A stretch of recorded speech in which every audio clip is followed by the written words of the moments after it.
Halos lahat ng mahirap, pinangarap maging mayaman. Pero naisip mo rin ba kung bakit may mga tao pa rin na kahit magsumikap ay nananatili pa rin mahirap?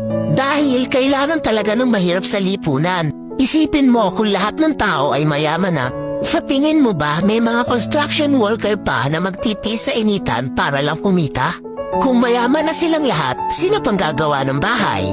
Yung mga magsasaka, kung lahat sila mayaman na, magbibilad pa ba sila sa araw para magsaka at magbungkal ng lupa? Kung hindi na, ano nang kakainin natin? Kung lahat tayo ay mayamong negosyante, sino pang magiging trabahador? Mas marami mang mahirap sa lipunan, pero sa totoo lang, sila ang higit na kapakipakinabang. Bakit? Dahil mas marami silang alam na trabaho na pinakikinabangan ng mayayaman.